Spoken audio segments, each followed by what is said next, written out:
we are on the way back home from the Biltmore, and it was so fun. It was so special. I had no idea what was going on. I thought we were just going to just go because, you know, my boo's a baller like that. So what was your I just couldn't hide it. Well, I want to talk about the Biltmore first. Okay. So what was your favorite part about the Biltmore itself? That's as far as like shopping, eating, the gardens, the actual house. What was your favorite part? I thought everything was first class. My favorite part was there was a walkthrough and it was dark, but it had like little lights on the walls. Was that when we were going to where the kitchen was? No, the wine. Oh, the wine tasting, right. Mm-hmm. Okay, so there was like, she's trying to explain, there was like, it was kind of like a vineyard type, like we walked to like a little vineyard type, and then you walk through what they call the wine cellar. So that's what she's talking about. So like when you walk into the wine cellar, they had like some history of how they like age the wine, different types that they have aged for like between 1 year to 3 years, I think, something like that. So. And the house was absolutely stunning. Well, baby, you skipping a part. Sorry, I'm just so excited. All right, you want to talk about the wine tasting or no? Well, I'll do everything. Okay, so that she liked that part, and then we ended up doing a wine tasting where we got to take locally grown vineyard wines. Biltmore's known for the wine, and we got to try 5 different types of wine, so 10 total between the two of us, and that was really dope. I like that part a lot too. So yeah, the shop was cute. The shop was cute. Yeah, the shop. Yeah, okay. She liked this really sweet Mesa Blanca wine. I can't remember the name of the wine. Sorry, don't quote me on that if I'm butchering that. I like the cab. They had this like special limited release cab. She liked the special limited release. I want to say it was like a Riesling, but don't quote me on that. Yeah. It was super sweet. She liked the sweet one. So, what else? The garden was so cute.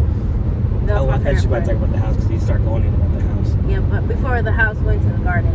And I'm just thinking about like how many people, what times did it even do upkeeping, like maintenance and stuff? Yeah, so actually that was my favorite part is the garden, which is why I picked it out. Spoiler alert to the video, I proposed in the garden. That's why I picked it out to begin with because it's so pretty. And they ironically had no dead plants. And there's like thousands of plants out there, ain't none of them dead. I was like, how do they do this? Yeah. But everything was alive and blooming. It was perfect. The weather was perfect for them. Yeah. Did you have anything specific, like plant-wise, that you like? Do you have any favorite plants? I like the pink one. I took a picture with my ring. Oh, okay, right. Yeah, look, he did so good. Okay. I actually like the conservatory. So in the conservatory, they had different replicas of like the house that were embedded in the plants, and they looked like little house statues, but they were all made from organic plant tissues. So it's like super dope.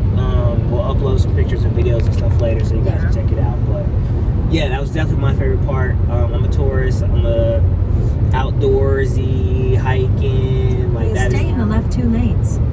That was a GPS. That was definitely the vibe that I liked. So yeah. All right, good. And the house. Okay, so the house was a classic. It was so vintage, but like a classic vintage, and it looked like a French mansion, honestly, but it was built in 1895. So the house is super old, but it has a lot of like classic modern touches in it. So for example, despite the house being built in 1895, it had electricity, it had modern foundations as far as like wood.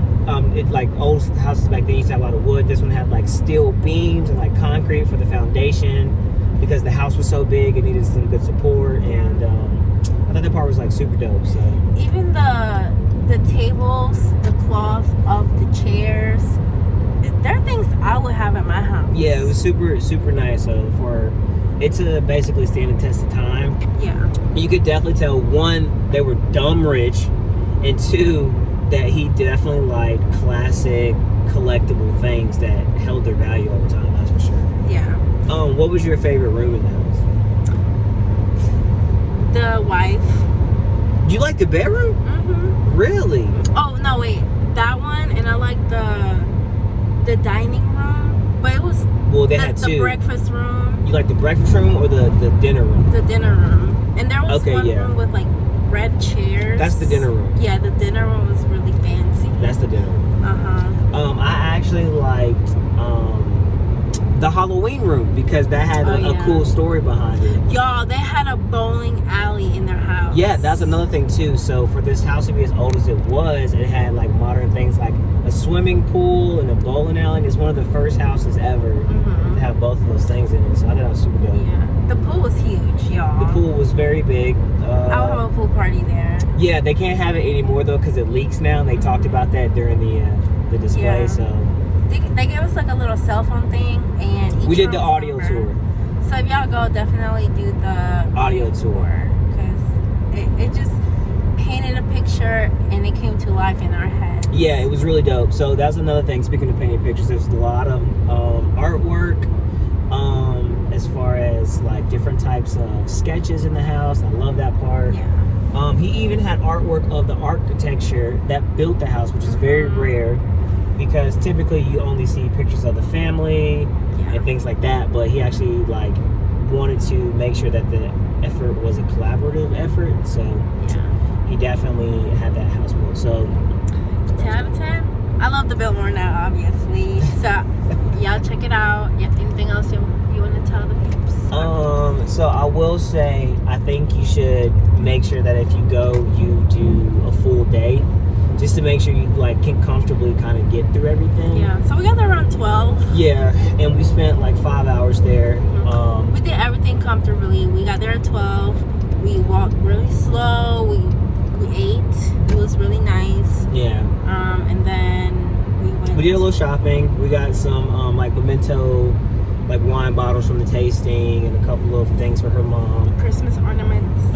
So we definitely like did a little bit of everything. We didn't do too much of one thing, and I would like definitely suggest experiencing it that way. I will go back. It was a good time. Oh, you would? Yeah. Okay. Cool. And get massages. Yeah. See, there was also this part that I told her when we were going. I was trying to book us for a stay at the inn, which is actually on the Biltmore property, but they were booked, and it's obviously like a luxury resort, and so they were trying to we were trying to like book massages there. So everything was booked up though for the night that we went, because as you guys know or don't know, like we had other plans to go out of town, but this is kind of like last minute, so That was great for last minute. Yeah, we weren't able to kind of throw stuff together. But. Yeah. Well, that is all. Thank you for watching. Like and subscribe. Like and subscribe, guys. Bye.